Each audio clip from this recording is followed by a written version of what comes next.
tranquilo. Sí, aquí tengo yo un aparatito para grabar. Ah, perfecto, sí, perfecto. No es que vaya a decir tantas cosas que no se les vayan, no se van a recordar, pero bueno, la verdad es que mi carrera como actriz está totalmente vinculada al movimiento estudiantil, al movimiento de los años, finales de los años 70, principios de los años 80.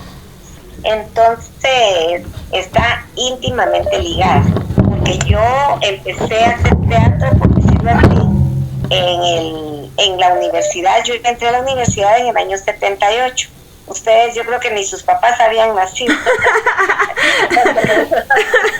No, probablemente sí. Sí, eran muy niños también, seguramente. Sí, seguramente. Ni siquiera eran como de mi generación, mucho más jóvenes, me imagino. Pero bueno, previo a eso, hay un previo, ¿verdad? Cuando con relación a la carrera artística, que mi carrera artística no es como que les dijera yo, no es que no sea importante, pero no es el centro de mi vida, aunque es una parte muy, muy importante en todo mi quehacer, ¿verdad? Cuando yo estaba en tercero básico, fuimos invitados por un profesor que teníamos, que para mí también es algo inusual, un profesor fuera de serie, un profesor que nos daba la clase de matemática. Él nos introdujo al teatro. Después, ya con el tiempo, yo me di cuenta el por qué él era así, pues, o sea, él era muy bueno para los números y era muy buen profesor, muy buen docente, pero tenía una empatía muy grande con los jóvenes. Eso fue lo que yo percibí, la empatía que él tenía hacia nosotros. Entonces, y lo que sucede es que él también estaba vinculado al movimiento popular, al movimiento estudiantil, y en ese tiempo el arte era un canal bien valioso para poder hacer llegar nuestras protestas o para hacer llegar nuestros mensajes. Entonces, él era ese tipo de persona. Yo no lo sabía en ese tiempo, pues era un profesor muy joven. Yo me recuerdo que quizás no tenía ni 30 años cuando era mi profesor en tercero básico. Era muy joven, era hippie, era peludo, era peludito. Sí, así era él, pero muy inteligente y muy proactivo y todo. Entonces formó un grupo de teatro con un grupo de jóvenes, y yo era una persona muy, muy tímida. Gracias al teatro logré superar muchas de mis timideces. No me recuerdo, la verdad no me recuerdo ahorita cómo fue que yo acepté o cómo fue que me invitó a pertenecer al grupo. Cuando sentía, estábamos haciendo, hicimos una parte del señor presidente. Montamos esa parte y una obra de teatro que es una producción guatemalteca muy buena, que se llama Un loteriazo en plena crisis. Creo que la que escribió la obra se llama María Luisa, se me olvidó el apellido, de verdad se me olvidó el apellido de ella. Bueno, lo cierto es que ahí fueron mis inicios, fue la primera vez. Yo estudiaba en un establecimiento público, en un instituto público. Entonces, como les digo, era una herramienta para poder decir las cosas, pero en ese tiempo ya se corrían riesgos con relación a la integridad humana, con relación a todo lo que uno podía decir a través del teatro. Entonces, el loteriazo en plena crisis era el reflejo de una familia pobre, y se gana la lotería, y ahí se desarrolla la trama de la obra de teatro, que es muy buena, por cierto, y parte del señor presidente también, que es otra de las obras que es muy buena para hacerla en teatro y es muy buena como referente literario, ¿verdad? Que es de Miguel Ángel Asturias. Bueno, ahí después pasé de tercero básico a mi carrera de nivel medio. Yo estudié para secretaria, y ahí sí tuve también la oportunidad. En algún momento hicimos una actividad que hicimos una crítica hacia los profesores que teníamos. También era en un establecimiento público. En ese tiempo todavía era la Escuela de Comercio, era la Escuela de Comercio número 2, donde yo estudié. Después pasó a ser la Escuela de Formación Secretarial. Bueno, total de que ahí hicimos esta crítica hacia nuestros maestros, ¿verdad? Aló. Sí, es que aquí una llamada que me... Se nos da.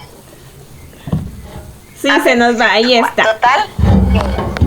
Entonces ahí fue otra de mis inicios, por decirlo así, pero luego yo ingresé a la universidad, a la Facultad de Ciencias Económicas, y yo llevaba una idea fija, muy, muy fija, pertenecer al movimiento estudiantil. Eso ya lo llevaba yo, era una de mis metas estando ya en la universidad. De hecho, cuando yo me gradué de nivel medio, yo lo único que sabía es que quería estudiar en la universidad, no sabía que no tenía ni la menor, así de sencillo. Yo quería ser estudiante universitaria, quería ser profesional universitaria, pero no sabía qué, realmente no teníamos una guía, no había un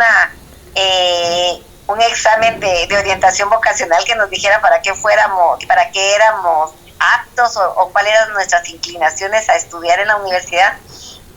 Yo ya entré a la universidad cuando las mujeres, ya habían muchas mujeres dentro de la universidad, o sea, yo no fui pionera en la universidad, fue en el año 78, pero éramos de las pocas mujeres. De hecho, entré a la Escuela de Ciencias de la Facultad de Ciencias Económicas, ahí habían muchas mujeres. ¿Qué edad tenía usted cuando ingresó a la universidad? A la universidad, 18 años. Estaba bastante joven.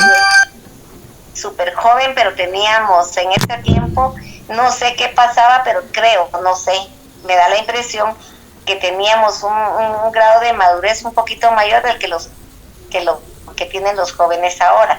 Quizás la misma necesidad de poder ayudar a nuestros papás, la misma necesidad de poder estudiar, trabajar a la vez, eso nos hace más maduros, lógicamente.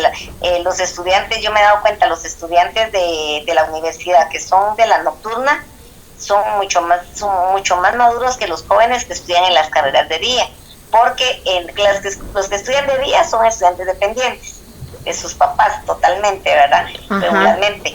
Y los que estudiamos en la noche éramos trabajadores estudiantes. No ¿Usted estudió por la noche?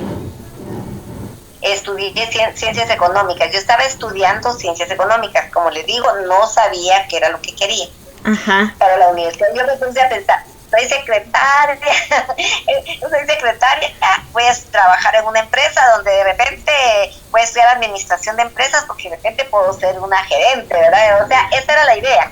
Esa era la idea con relación a lo que estaba estudiando, no era lo que me gustaba.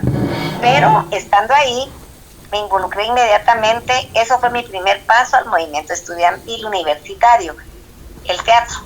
Había un grupo de teatro muy famoso, muy bueno.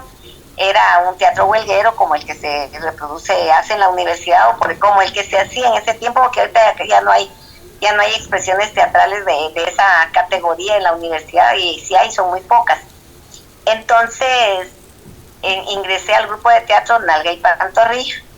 Era un grupo contestatario, un grupo que criticaba el sistema, un grupo que llevaba mensaje, y era muy bueno. Realmente los libretos que se escribían para este grupo eran muy buenos, era creación colectiva, y había un director y algunas otras personas que podían aportar también, ¿verdad?, a la escritura y a la dirección.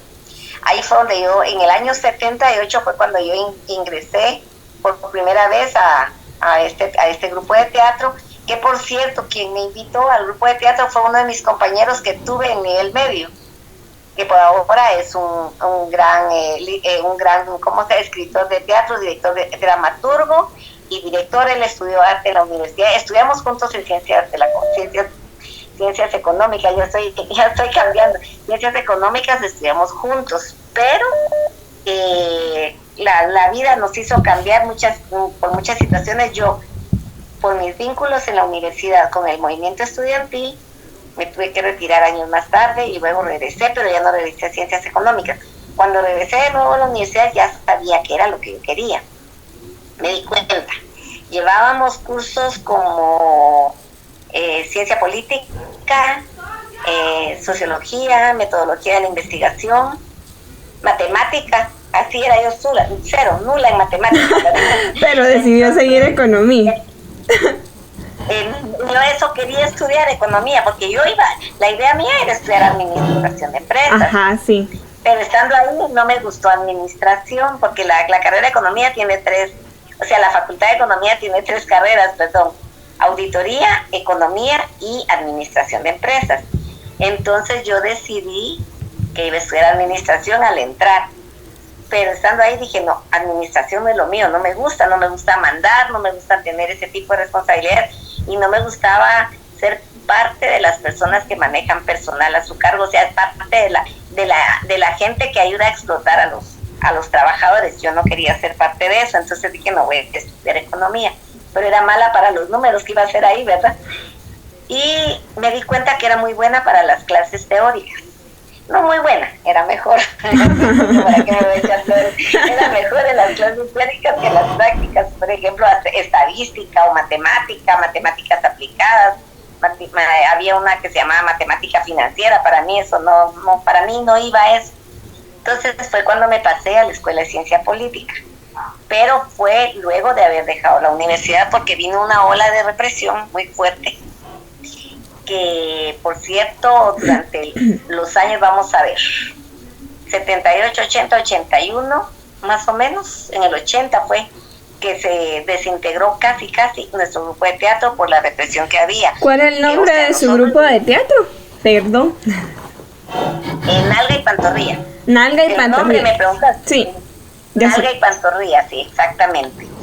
Total que tenemos gente, por decirlo así, mártires, que pertenecieron al grupo de teatro, que fueron desaparecidos o fueron muertos. Incluso hubo gente que apareció muerta y gente que fueron desaparecidos, que nunca aparecieron. Entonces a eso se debe que el grupo casi se desintegra. Pero seguimos de alguna manera, no voy a quitar que me está dando el sol donde estoy. Eso ahí no hay problema. Entonces de alguna manera seguimos en vínculo, ¿verdad? Nos retiramos un poco por la situación de represión que estábamos viviendo en el país. Entonces, luego de algunos años nos reencontramos y la última presentación que tuvimos como estudiantes dentro de la universidad fue como grupo de teatro también. Fue en el año 82, que fue cuando fue el golpe de Ríos Montt. Tuvimos una obra de teatro que se llamaba El Paquete Tributario. Fue cuando Ríos Montt impuso el IVA, el impuesto que no se tenía. Antes no habíamos tenido hasta ese año, cuando Ríos Montt fue presidente después de un golpe de Estado, ¿verdad? Entonces presentamos El Paquete Tributario, se llamaba la obra, como les digo, con un contenido sociopolítico bien fuerte para llevar mensaje. Y esa fue la última vez dentro de la universidad. Luego a los años nos invitaban a participar en la velada familiar, le llamaban en ciencias económicas, la actividad cultural, que por el aniversario tienen una semana cultural en el mes de agosto. Entonces siempre nos invitaban, o casi siempre nos invitaban a participar con una obra de teatro. Entonces el director del grupo de teatro y el equipo de personas que escribían siempre hacían una obra para la velada familiar. Nos presentamos. Total, el grupo subsistió por 28 años aproximadamente. Bueno, yo estuve en el grupo de teatro como 28 o 29 años, siempre haciendo teatro sin ninguna remuneración, teatro popular, teatro de mensaje, teatro de denuncia. Así lo podemos categorizar, ¿verdad? Incluso hay un estudio que hizo una licenciada en letras, no sé si al final de cuentas lo publicó, pero estaba categorizando el teatro huelguero como un género de teatro, porque hay drama, comedia y qué sé yo, pero básicamente se divide en drama-comedia. El teatro huelguero tiene esta característica, que se fusionan las dos, tanto el drama como la comedia. Y nosotros llegamos a tener, se publicó un libro con todo el compilado de todas las obras de teatro del grupo de teatro. Se llama 25 años de Dolores con la Chabela, creo que se llama, porque el grupo de teatro, que el galardón que se le daba a los grupos de teatro durante el periodo de huelga de Dolores, en la velada cultural, porque había una velada cultural durante la semana de huelga de Dolores, porque huelga de Dolores es todo, no es solo el desfile bufo. Huelga de Dolores incluye refeato, incluye las comparsas que tienen ustedes en Ciencias de la Comunicación, el teatro, ¿qué más? Bueno, y el desfile bufo, que es con lo que culmina toda la Semana de Dolores, ¿verdad?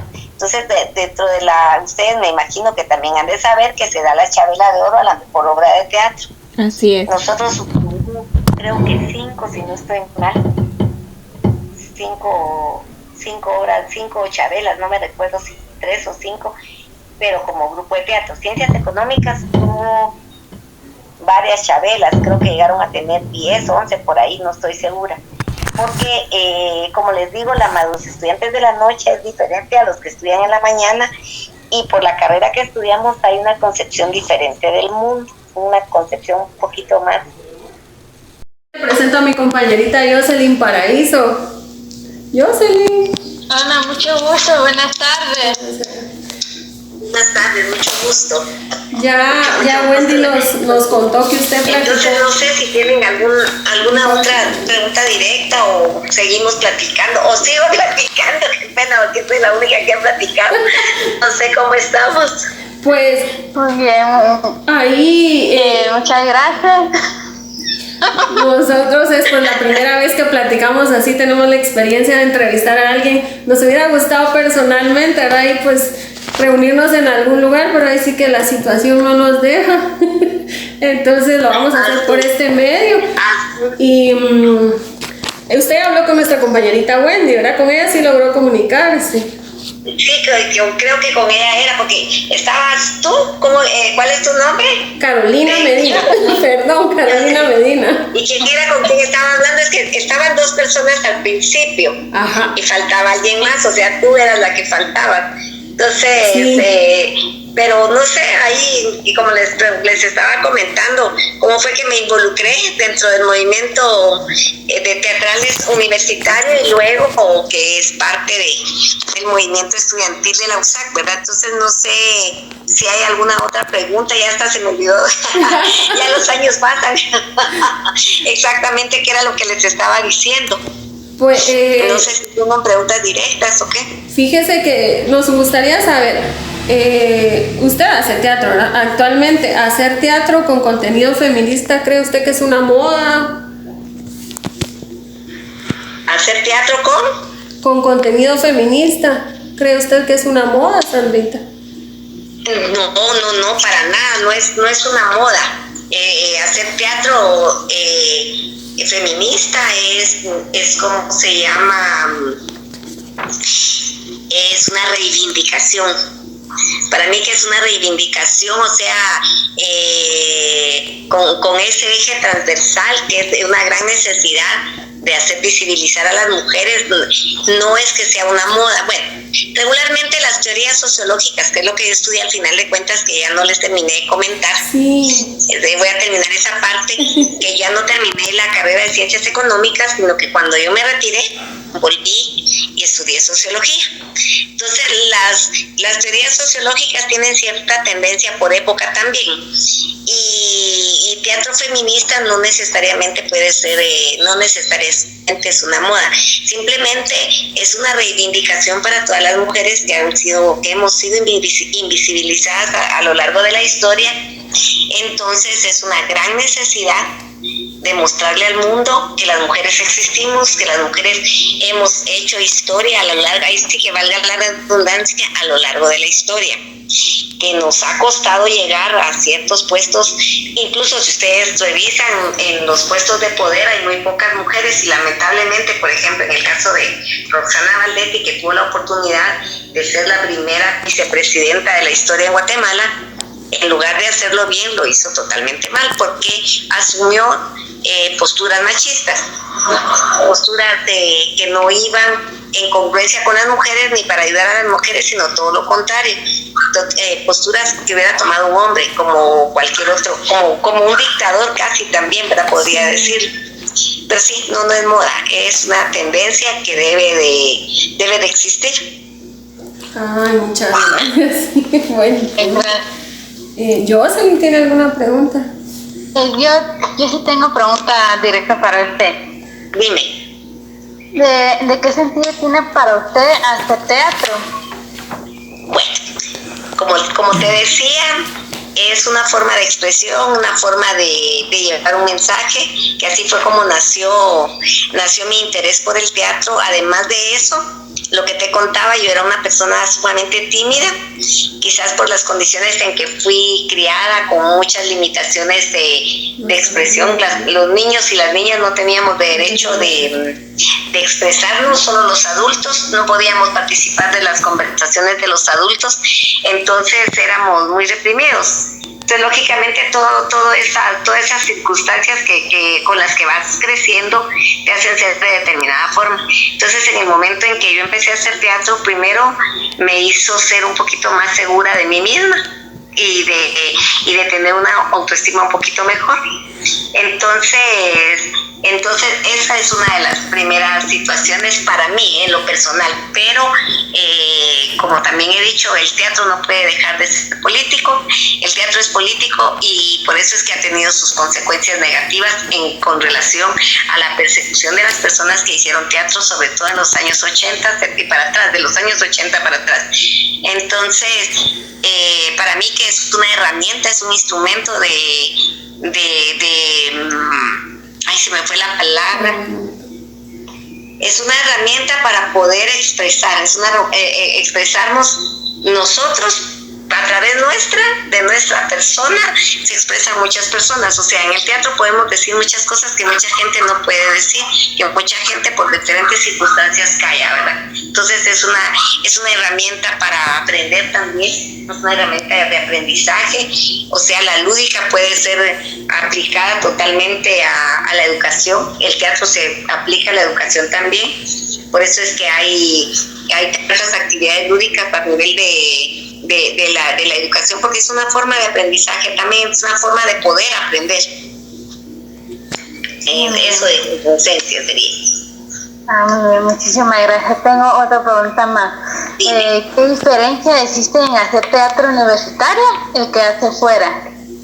Bueno, en primer lugar, lo que ya te decía, o sea, en el contexto en el que yo hice teatro era para denunciar las atrocidades que se estaban dando. Esa es una. Otra es que no es comercial, es un teatro alternativo, es un teatro popular que llega a diferentes, o en el caso nuestro teatro llegó a las áreas marginales, a los departamentos. De hecho, el grupo de teatro nos dio la oportunidad también de poder viajar fuera de las fronteras de Guatemala, conocer gente, conocer problemáticas sociales fuera, aunque fue el mínimo, el de conocer las problemáticas sociales fuera de Guatemala, pues no es tanto, porque fueron viajes relativamente cortos, ¿verdad? Nosotros nos fuimos con nuestro grupo de teatro. Bueno, antes de que yo entrara, pues participaron en un festival internacional de la juventud y los estudiantes en Honduras. Luego, ya cuando yo estaba en el grupo de teatro en el año 79, nos fuimos para México, y luego creo que en el año siguiente, ya no recuerdo bien, ya ahí sí me falla un poquito la memoria de la fecha exacta, nos fuimos a San Salvador, a El Salvador, a presentar una obra de teatro que nunca ganó una Chabela, pero ganó un premio en la velada de los Dolores. No te voy, mamá. Déjelo, no hay problema. No hay pena, no tengas pena. Aquí ya sé yo que ser mamá también. Ahora ya tengo hijos grandes, más grandes que ustedes incluso. Pues sí, entonces el grupo de teatro ganó un premio a la mejor obra con contenido político-social. Esa obra se llamaba Lo que el tiempo nos dejó. Que si alguna vez ustedes van a ver la epopeya de las Indias Españolas, la estructura de la obra de la epopeya de las Indias Españolas es la obra de Lo que el tiempo nos dejó, porque el que fue director del grupo de teatro cuando estaba Lo que el tiempo nos dejó es el que hizo la epopeya de las Indias Españolas, que es el licenciado Douglas González Dubón, que hizo solo que a la inversa. Cuando ahorita en esta época había empezado la obra de teatro de lo de la epopeya de las Indias Españolas, pero por el coronavirus se suspendió. Pero si ustedes tienen oportunidad, si no la han visto, yo se las recomiendo. Ahí es una obra de carácter histórico que es comedia porque trabaja a la inversa. O sea, lo hacen a la inversa. Lo que el tiempo nos dejó empieza desde la colonia, desde el momento en que llegan los españoles a Guatemala, y ahí se desarrolla pasando por todos los gobiernos que habían habido y con las partes importantes de cada momento histórico. Entonces, la epopeya es lo contrario. Aquí los conquistadores son los indios americanos, los indios guatemaltecos, y ellos van y ¿cómo se llama? Y conquistan a los españoles. Así está hecha la obra de teatro, pero la verdad, en esencia, es la misma cosa. Pero es similar, pero no es lo mismo, ¿verdad? Pura farmacias similares, o ¿cómo se llama eso? Los 999. Bueno, similar, pero no es lo mismo. Total de que ya me perdí en lo que estaba hablando, por estar hablando tonteras, no, para estar haciendo bromas. Entonces, eso es lo importante del teatro, el llevar un mensaje. Para mí eso es una de las cosas importantes, y como les digo, es una herramienta que nos sirve para muchas cosas. Muchas gracias. Tengo otra pregunta. ¿Cómo culminó sus estudios en el teatro? ¿Cómo culminé? ¿Cómo combinó sus estudios en el teatro? ¿Cómo lo combiné? Me costó porque primero que nada, cuando estaba en Ciencias Económicas, yo me comprometí mucho con el movimiento estudiantil. Yo me inscribí a la universidad, iba a mis clases y todo, pero le di prioridad al teatro, cosa que fue un gran error. Le di prioridad a las actividades político-académicas de la facultad, porque yo pertenecía a un grupo de teatro que se llamaba grupo político, que se llamaba V-Praxis, que en ese entonces había un conglomerado a nivel de toda la universidad que componían el Grupo Frente. Nosotros éramos parte del Grupo Frente, y dentro de Ciencias Económicas estaba V-Praxis, que significa Unidad de Vanguardia Estudiantil Praxis. A ese grupo perteneció Oliverio Castañeda de León. Yo tuve la dicha y el placer de todavía conocer a Oliverio. Él era un estudiante fabuloso, la verdad, y era un gran líder. Yo lo conocí como líder, y si ustedes lo hubieran visto, en cualquier momento no se hubieran imaginado el carácter que él tenía tan fuerte como líder estudiantil. Era una persona común y corriente, porque lo único que tenía era que era guapísimo, eso sí, era guapo y muy inteligente, como les digo, pero como líder era un gran líder, la verdad que era un gran líder. De hecho, él también perteneció al grupo de teatro Nalga y Pantorrilla. Yo ya no trabajé en el grupo de teatro con él, pero sí lo conocí cuando era el secretario general de la Asociación de Estudiantes Universitarios. Total que bueno, como les decía, yo me comprometí mucho con todas estas actividades político-estudiantiles y del teatro, y me costó mucho, tanto que mi cuco era, como les platicaba, las matemáticas, los números. Entonces yo siempre dejaba de lado este curso, nunca lo gané. Ciencias Económicas, nunca gané matemáticas, porque entonces, en lugar de ir a recibir la clase, ya cuando me estaba yendo mal, me iba a hacer actividades políticas, ¿verdad? Cuesta, porque trabajaba, como les digo, era trabajadora, estudiante, y aparte de eso era activista, ¿verdad? Era activista en el sentido de que era parte de un proceso de político estudiantil. Y sí logré ganar mi primer año, lo logré ganar bien, pero solo estuve medio año con el grupo de teatro. Ya los siguientes años ya me costó un poquito más, pero cuesta, no es difícil, la verdad que no es difícil. Es decir, es difícil, pero no imposible. Se puede hacer las dos cosas. Y yo lo que siempre he dicho y lo que les dije a mis hijos, si ustedes pueden hacer más allá de la academia, dentro de la universidad, háganlo, porque es un gran aprendizaje. Lo que uno aprende fuera de las aulas, dentro de la universidad, es algo invaluable. Por lo menos a mí me lo pareció. Eso me formó mucho. Bueno, en ese tiempo también el movimiento estudiantil teníamos gente que nos preparaba políticamente, y que nos preparaban también académicamente. Nos daban documentos al leer, nos hacían charlas, hacíamos encuentros, hacíamos como mini congresitos o encuentros estudiantiles, o leíamos documentos. Entonces, esa formación nos ayudó mucho realmente, ¿verdad? No era solo de ir a la asociación de estudiantes o hacer fiestas o andar en ese tiempo era alegre, porque también era alegre, pasamos muchas vivencias muy agradables, había mucho compañerismo, pero era una cosa muy seria. Meterse a hacer política estudiantil en esa época era algo serio, porque en esa época hubo muchas desapariciones de estudiantes. En esa época nos quedamos sin mucha gente que se tuvo que ir del país, que se fueron al exilio, y eso fue lo que descabezó el movimiento estudiantil. Y también eso, para mí, para mi criterio, es una forma de pensar muy personal, eso fue lo que trajo el deterioro de la academia dentro de la San Carlos, en muchas de las facultades, porque los mejores elementos que teníamos como docentes se tuvieron que ir fuera del país. Pero ya me salí de la pregunta, que sí, cuesta un poquito, y como les digo, no logré terminar la carrera de ciencias económicas, porque me tuve que retirar. Me retiré de la universidad, no me fui del país, menos mal. No creí que fuera necesario, no creí que fuera un elemento como que íbamos a, que corría el riesgo que corrieron mis compañeros, aunque dicen que sí, pero aquí estoy todavía, menos mal, gracias a la vida que todavía estoy por acá y que logré hacer eso. Entonces ya cuando regresé, como te decía anteriormente, mi vocación no era numérica, ¿verdad? Sino que era más por el otro lado, era política, social. Entonces, o sea, no, ni siquiera con eso de que no sabía qué era lo que quería estudiar, ni siquiera sabía qué había en la universidad, no sabía que existía la carrera de ciencia política, y que dentro de la carrera de ciencia política estaba la sociología. Entonces estudié sociología al final de cuentas.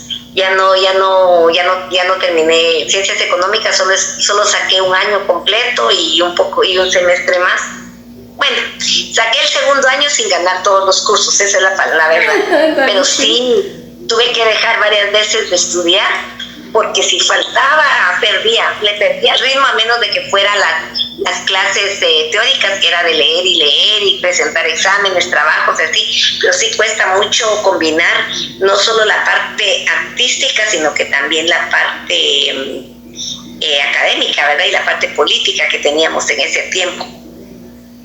Pero ahí estamos. Al final de cuentas salí de la carrera después de bastante tiempo, porque después ocurrieron otras cosas en mi vida, que me hice mamá, abandoné de nuevo la universidad y regresé muchos años después, pero terminé de culminar la carrera de sociología, y estudié también en la escuela de historia, estudié archivística, que esa carrera no la terminé, es un técnico que también me abrió puertas para ir a trabajar a otro lado, que trabajé un tiempo en el archivo histórico de la policía, gracias a los estudios que hice en archivística. Muy interesante su comentario. Y también con respecto a otra pregunta, ¿cómo fue la reacción de las personas de aquella época al hacer teatro por el hecho de ser mujer? Bueno, yo creo que no me fue difícil. La verdad que no me fue difícil, porque hubo mujeres que estuvieron antes que yo. Pero para no ir yo entré a la universidad y al grupo de teatro en el año 1978. Y si no estoy mal, la primera mujer que pisó las tablas teatrales dentro de la universidad fue en el 76, que se llama... Ay, se me olvidó, pero es el nombre de ella. No la conocí personalmente, ella vive en Canadá, es de apellido Martínez. Ella fue la primera mujer y fue en el 76, o sea, abrió brecha 2 años antes de que yo entrara a la universidad, una mujer. Cuando yo conocí el grupo de teatro Nalgui Pantorrilla, que todavía no estaba en el grupo, había una mujer de un carácter muy fuerte como persona y como actriz. Es una gran actriz. Ella es Miriam Colón. Miriam Colón estuvo casada con Alfonso Bauer Páez, que fue uno de los héroes de la Revolución del 44. Por supuesto que Alfonso le llevaba a ella como 25 años de edad cuando se casaron. Se casaron ya en la última época que Poncho Bauer estuvo en Guatemala, cuando fue diputado. Poncho Bauer fue diputado, pues unos años antes ellos entablaron una relación, porque Miriam siempre estuvo enamorada de Poncho Bauer desde jovencita. Y bueno, esa es otra anécdota que ella nos contó. Entonces ella fue otra de las mujeres que abrió brecha. Y el grupo de teatro luego después estuvo integrado. Ella no era de ciencias económicas, ella era de psicología, creo que estudiaba una carrera de terapia ocupacional, y habían otras compañeras que eran de derecho, otras de medicina, creo yo, si no estoy mal. Bueno, entonces para mí no fue tan difícil, primero porque me invitaron a entrar al grupo de teatro mi compañero con el que estuve en tercero básico, que era lo que te platicaba anteriormente. Entonces, elemento femenino había muy poco, porque antes de Sarita Martínez, se llama la señora, que fue la primera mujer que pisó tablas de teatro universitario. Antes de Sarita, los papeles femeninos los hacían hombres, pero no era un papel de gay, sino era un papel de mujer como tal, o sea, ellos personificaban a una mujer. Hubo una obra de teatro, el grupo de teatro Nalí Pantorrilla, que también la retomó Douglas González Dubón, se llamaba Belice Secreta.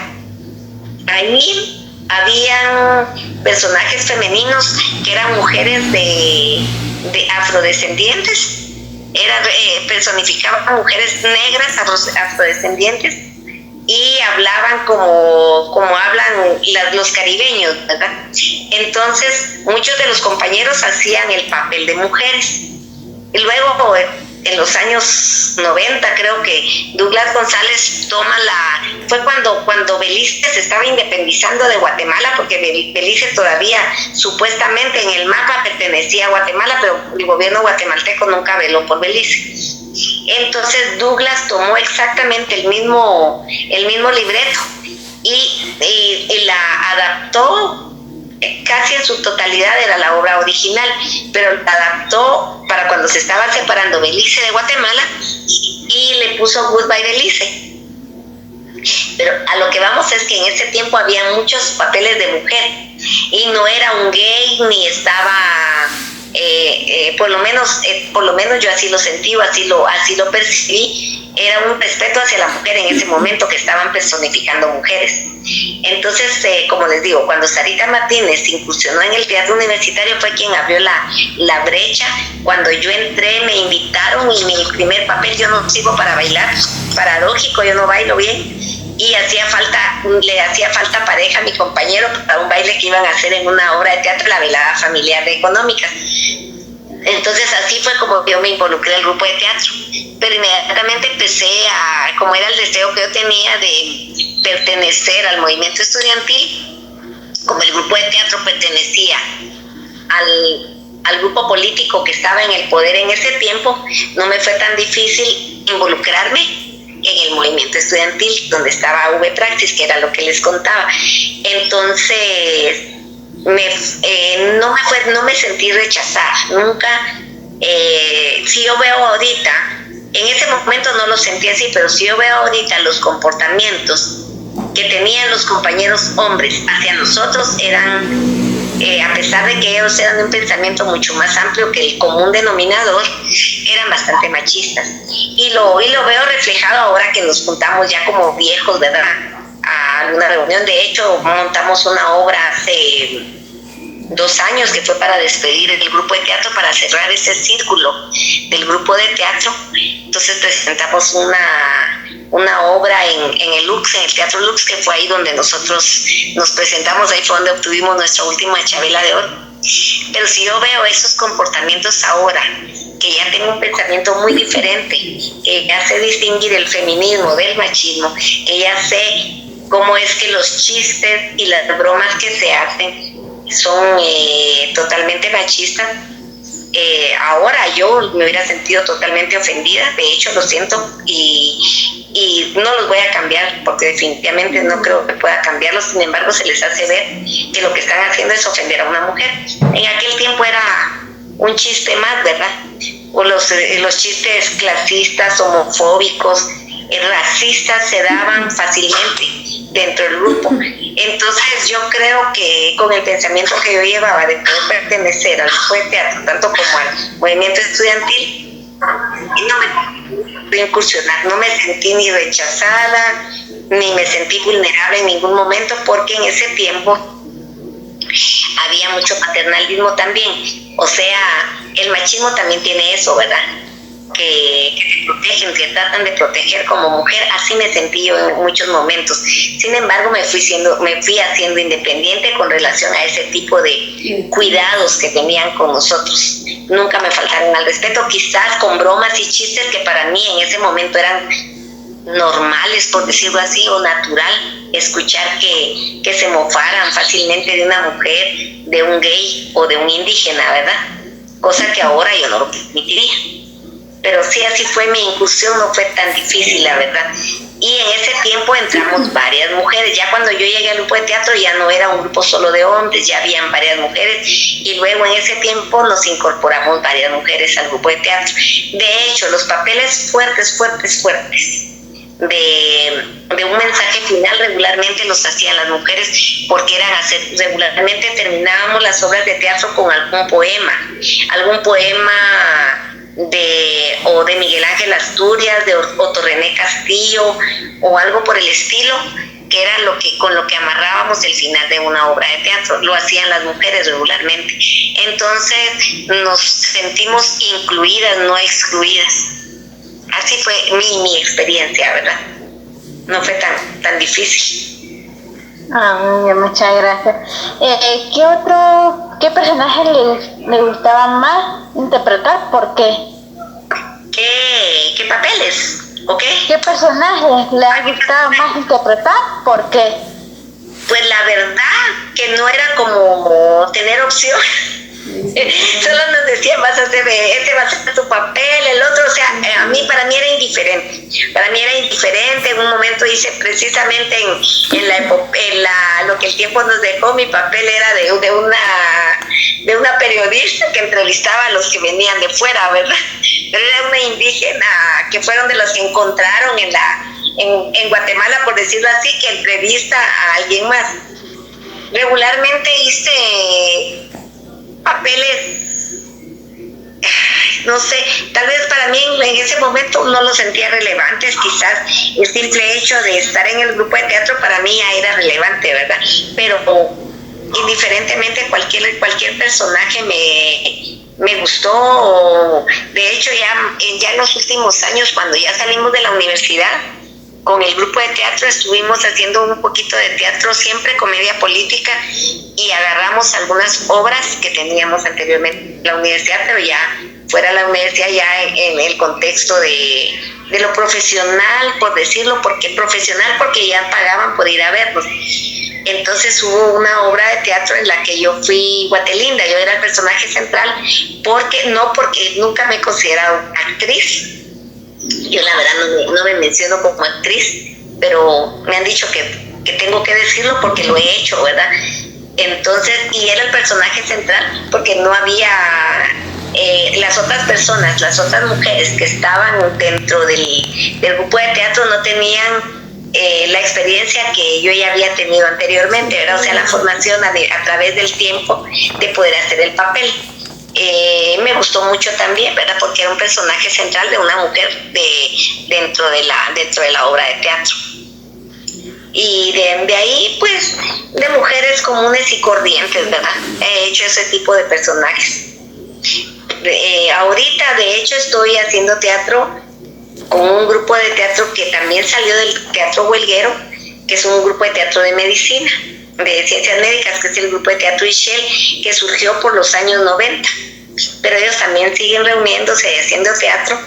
Entonces ahí estamos haciendo, cuando también tengan la oportunidad, se las recomiendo. Es una obra que se llama La Fiesta de las Feas, que habla de una señora que tuvo un prostíbulo muy famoso en los años 30 y le matan al novio que ella tenía, que ella era ya la dueña del prostíbulo en un momento de su tiempo, porque es una historia real. Entonces yo hago, tal vez en algún momento ustedes escucharon o quizás no, es el famoso bar de La Locha. La Locha, ella era doña Eloísa Velázquez, era una señora culta, ella pintaba y tocaba piano. vivía de tener un prostíbulo donde era de aquellos de mucha categoría, donde no cualquiera llegaba. Ahora llegaban políticos, funcionarios, estudiantes universitarios, que estamos hablando de 1930. Entonces, en esa obra yo hago el papel de la locha, la locha ya en su última etapa de vida, de la vieja. De ahí se desarrolla toda la historia.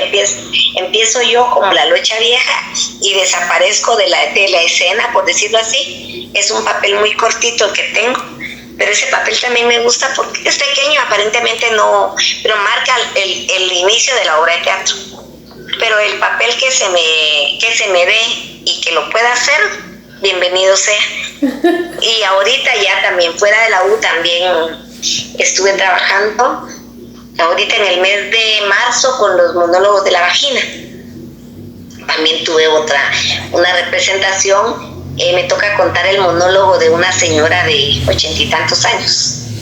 Entonces, si alguna vez tienen oportunidad de ir a ver los monólogos de la vagina, también es una obra feminista muy buena que refleja las carencias que tenemos como mujeres en el aspecto sexual, básicamente, en el conocer nuestro cuerpo y conocernos a nosotras mismas. Y aparte de eso, es un movimiento a nivel internacional que habla mucho del abuso sexual, porque la que escribió esa obra es una señora que es gringa, que fue abusada por su papá. Entonces empezó a recoger historias de otras mujeres en las mismas circunstancias, y ese es un movimiento a nivel mundial.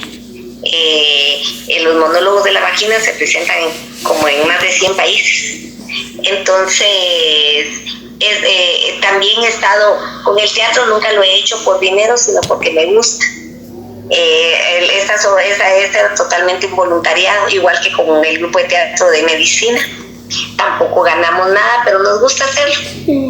Nos gusta hacerlo y me gusta que me den lo que sea y yo lo pueda representar, que tampoco soy una gran experta en técnicas teatrales ni nada por el estilo. Me cuesta un montón, ¿verdad? Me cuesta ser otra persona que no sea yo en el momento de estar en el escenario. ¿Cómo fue su experiencia en los monólogos de la vagina? ¿Esta obra tiene un toque feminista? ¿Por qué? Sí, está escrito, tiene un toque feminista porque está escrito por una mujer.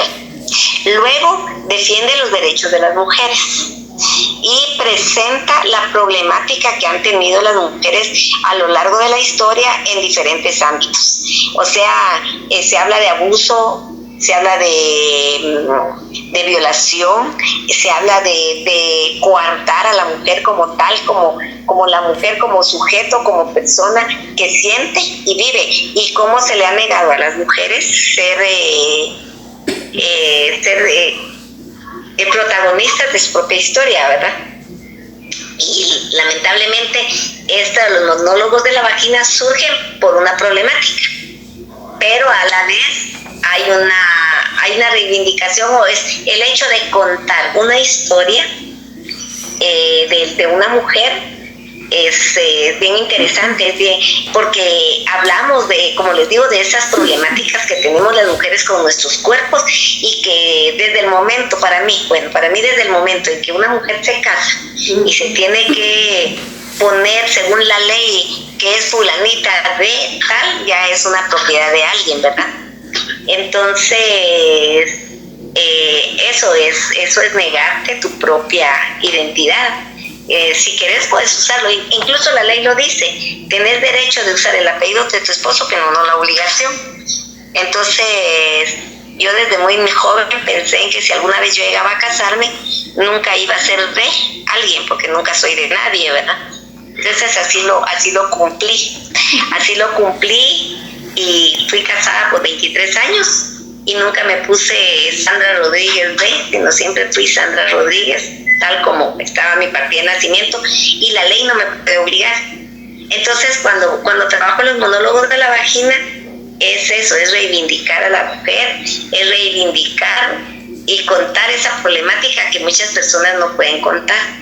Y lamentablemente llega a determinado grupo de personas porque tienen que pagar por la entrada. Sin embargo, nosotros, quiero decirlo pues lamentablemente, porque no es con acceso a todas las gentes, debería de haber acceso a mucha más gente, pero este movimiento también son fundaciones que ayudan a ¿cómo se llama?, organizaciones de mujeres que han sido violentadas. Entonces los fondos que se ganan en esa obra son para mujeres que son violentadas ya sea por su esposo, por sus hermanos, por sus papás o por la sociedad, por lo que fuera, pero que han sido víctimas de algún tipo de violencia, sobre todo de violencia sexual. Entonces esa experiencia para mí fue bien bonita, me tocó contar la experiencia de una viejecita, como les digo, de 80 y tantos años, que por una situación natural de la mujer, una expresión corporal, física, mejor dicho, fisiológica, tuvo una reacción ante una caricia. Entonces le coartaron todo su derecho a sentir, y nunca más en la vida ella pudo tener una pareja, nunca tuvo sexo. Entonces esta es la historia que yo cuento, ¿verdad?, en la obra de teatro, que nunca ella pudo tener sexo porque le coartaron todo su derecho desde el momento en que la tacharon de que era sucia, que era fea, que era rara. Entonces ella no se pudo desarrollar y llegó a ser anciana sin nunca haber tenido una pareja.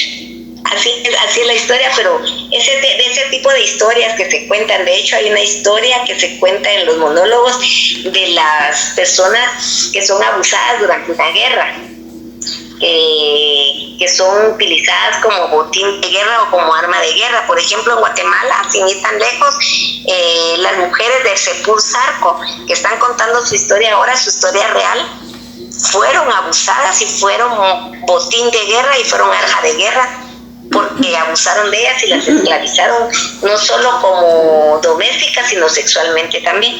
El ejército las abusó, y es la historia que ellas contaron y es lo que llevaron a los tribunales en los últimos años. Me imagino que ustedes como periodistas han de haber sabido algo de las mujeres de Sepur Zarco, y que por lo menos ganaron una, como les dijera, hay una reivindicación social. Entonces eso es lo interesante de esta obra y lo interesante de poder trabajar en pro de las mujeres y por las mujeres, no solo por nosotras mismas, sino que en general.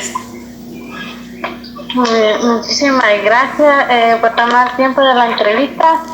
La verdad es una experiencia muy interesante y muchísimas gracias por tomar el tiempo. No, para nada, ya saben, con mucho gusto, y por cualquier duda, cualquier cosa, pues ya tienen mi número, me pueden llamar si necesitan algo más para poder realizar su trabajo. Con mucho gusto, yo estoy dispuesta a poder colaborar y a no hablar tanto como hablé hoy.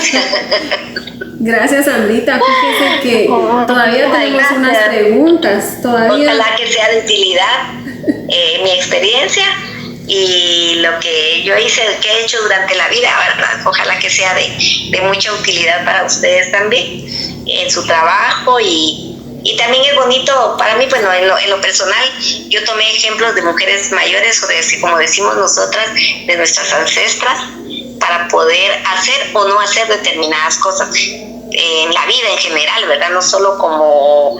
es decir, en nuestros diferentes ámbitos, en el trabajo, como madres, como esposas, como compañeras de vida de alguien. Entonces, para no cometer los mismos errores, por eso es que es tan valioso, como dicen, es valioso conocer nuestra historia y nuestro presente, para en el futuro no cometer los mismos errores. Eso nos sirve, o sea, las experiencias de otras personas nos pueden servir para ser mejores nosotras mismas.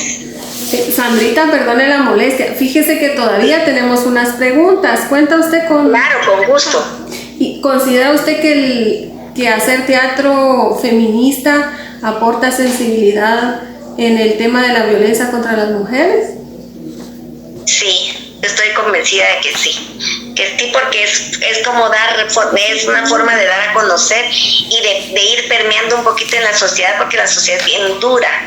Cuesta mucho llegar incluso a las mismas mujeres.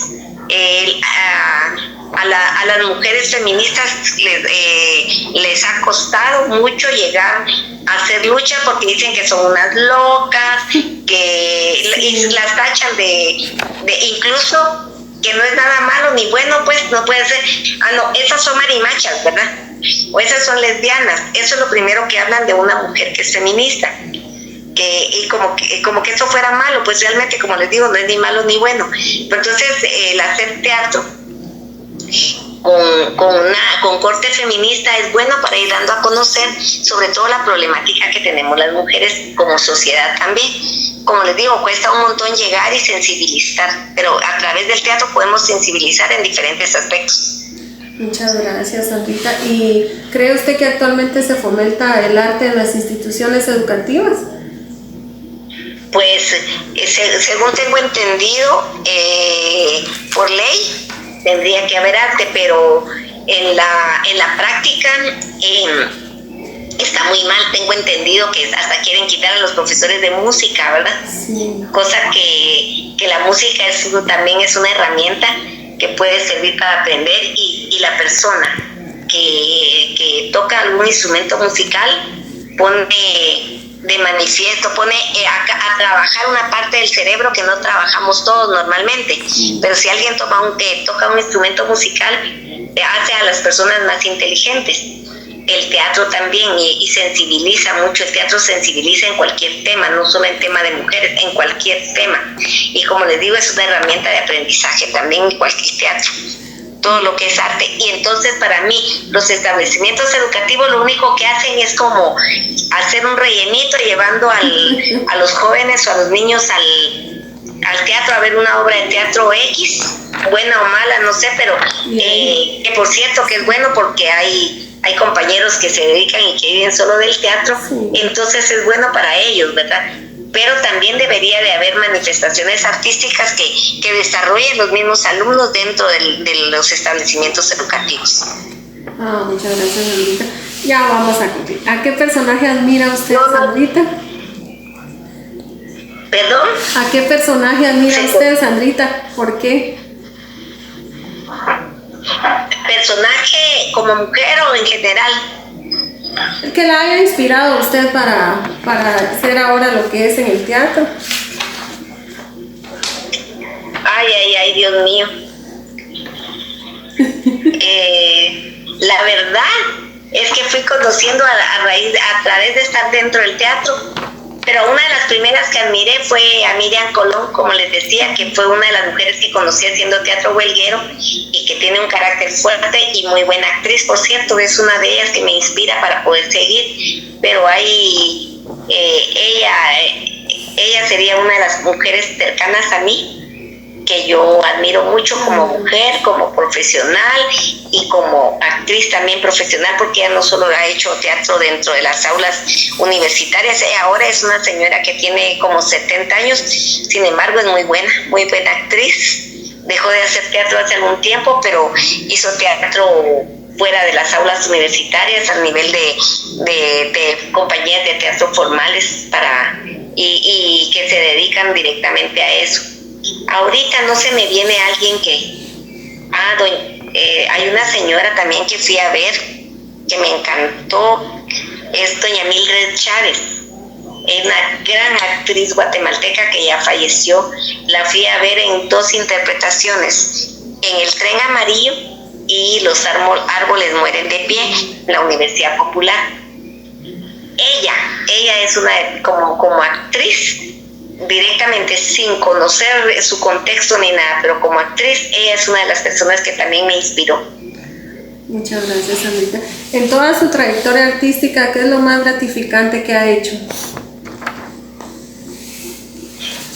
Ay, Dios mío, lo que hice dentro de las aulas universitarias, dentro del movimiento huelguero universitario, eso es lo que más me ha llenado de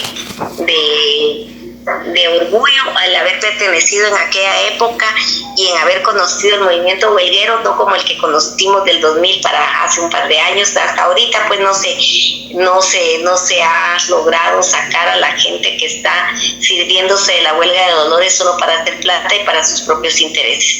Lo que nosotros hacíamos, no es porque quiera echarle salsa a mis tacos, pero lo que nosotros hacíamos era por convicción. Y por convicción de llevar un mensaje. Como les contaba anteriormente, nuestro grupo de teatro no solo se circunscribía a las aulas universitarias, que era para todas las facultades a las que nos invitaban, ahí íbamos, sino que también fuimos al interior de la República, a las áreas marginales, a los asentamientos, a lugares por el estilo. Entonces nosotros llevábamos un mensaje, quizás un mensaje de esperanza, un mensaje de rebeldía, de como propios de los jóvenes. En aquel tiempo en casi todas las asociaciones estudiantiles había un pensamiento muy lindo que siempre lo he tomado y que yo quisiera que todos los jóvenes lo tomaran, que dice: el ser joven y no ser revolucionario es una contradicción hasta biológica. Es un pensamiento de un señor de apellido Brecht, Bertolt Brecht. Lo dijo en uno de sus discursos el presidente Allende de Chile. Algunas personas le atribuyen ese pensamiento a Allende, pero yo creo que es de Bertolt Brecht. El ser joven y no ser revolucionario es una contradicción hasta biológica. O sea que como jóvenes tendremos que ser rebeldes, ¿verdad? Eso es lo que yo pienso. Que no está mal ser rebelde, pero un rebelde no sin causa, sino con alguna causa. Entonces, eso es lo que más me llenó de gratificación a mí, el haber pertenecido a este grupo de teatro dentro de las aulas universitarias que llevó su mensaje fuera de las mismas. Ay, muchas gracias, Sandrita. Y si usted pudiera regresar el tiempo, ¿qué cambiaría? Uy, no cambiaría nada. Lo único que haría sería no hacerme mamá antes de graduarme. Que tampoco está mal, porque me gradué de mamá antes de terminar la universidad. Sí. Entonces, ¿cómo se llama? Es lo único. Pero de ahí creo que no cambiaría nada de mi vida. Creo que lo que hice fue para luchar un poquito más. Me considero transgresora de mi época, no era una mujer, el común denominador, así me considero yo, no era la mujer de la época. Yo era una rebelde sumisa, le digo yo a mi forma de ser, porque yo fui muy reprimida de parte de mis papás, siendo que no me dejaban hacer esto, no me dejaban hacer lo otro. Entonces yo me fui como sublevando poco a poco, ¿verdad? A medida que fui haciéndome adulta, al trabajar, al tener mis propios ingresos, entonces eso me permitió ser yo, y que me ha costado un montón de tiempo el estar transformándome, encontrándome y reivindicándome constantemente. Muchas gracias, Sandrita. Es muy importante todo lo que nos ha aportado y muy interesante porque tiene una trayectoria increíble. En estos momentos, no sé, me siento muy animada. Ahí sí que a desbordarme en todo lo que pueda, ¿verdad? Pero sí. Yo creo que sí. Yo creo que las mujeres y los jóvenes, las mujeres especialmente, somos mucho más luchadoras que los hombres y somos más constantes que los hombres, siento yo. Sin el afán de ser mujerista, ¿verdad? No, sino feminista, pero no, tampoco soy una persona que sea radical totalmente, pero sí me considero feminista. Y lo he ido descubriendo con el tiempo. Sí. Que desde siempre fui eso. Entonces en aquel tiempo que era yo rebelde, transgresora, pero no rebelde en contra de mis papás, por ejemplo, porque nunca pude ser rebelde en contra de ellos, sino rebelde en contra del sistema, en contra de las estructuras. Siempre fui una soñadora y sigo siendo, que con lo que yo hago quisiera cambiar el mundo, pero para mejor. Eso es lo único que yo quisiera cambiar, que en aquel tiempo que mucha gente tomó las armas para transformar las estructuras guatemaltecas, hubiera querido yo estar en algún momento. Eso creo que me hizo falta, llegar a la montaña, pero tomar las armas, ¿verdad? Para poder luchar de esa manera. Nuestra lucha a nivel de la universidad fue diferente, aunque muchos universitarios también se fueron a la guerrilla. Entonces, yo muchas veces digo, me faltó hacer esto, pero hablando con una persona que viene de la montaña, que estuvo allá en la montaña, que dejó de hacer muchas cosas, dejó su vida, su carrera y todo por un ideal, me dijo: no te preocupes, porque las cosas tienen que ser como son, y en algún momento hiciste algo, ¿verdad? O sea, y tratamos es lo único que me gustaría, cambiar el tiempo, y que la sociedad que estamos viviendo ahora no fuera lo que es, sino que fuera mejor de como la encontramos. Lamentablemente va en un constante deterioro. Por muchas cosas, por la corrupción, por la falta de educación, por la pobreza.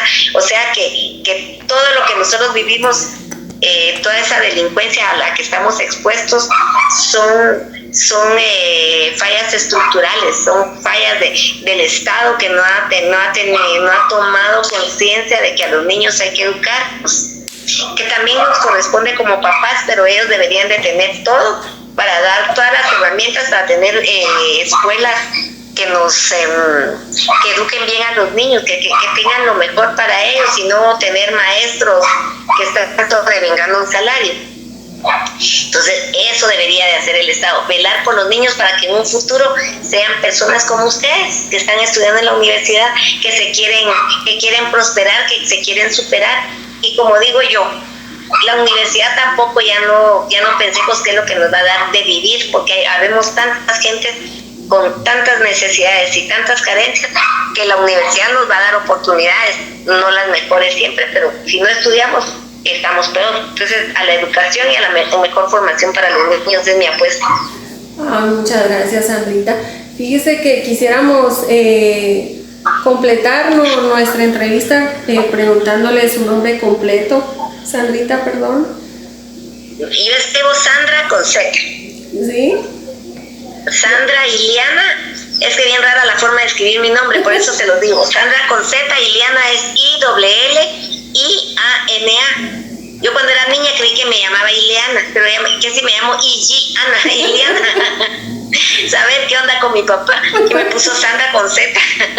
Rodríguez Amezquita, también con Z, Amezquita. ¿Su edad, Sandrita? ¿Qué manda? ¿Su edad? Tengo 60 años. Wow, joven. 60. Ya voy a cumplir 61 en cuarentena, voy a cumplir 61 en mayo. Ay, Dios santo, bien conservadita. Ahorita con un calor de la gran diabla, pero igual, aquí estamos bien. ¿Su profesión? Barrandera, me gusta la fiesta, me gusta leer, me gusta el teatro, me gusta divertirme. Me gusta el deporte también. También es otra de las cosas que quise haber hecho en la vida. No hice deporte porque también estaba vedado para las mujeres de mi época. La mayoría de papás no querían que las niñas salieran a la calle, porque para ellos una mujer que iba a la calle no era digna, ¿verdad? Ese era el pensamiento machista de los papás de mi época.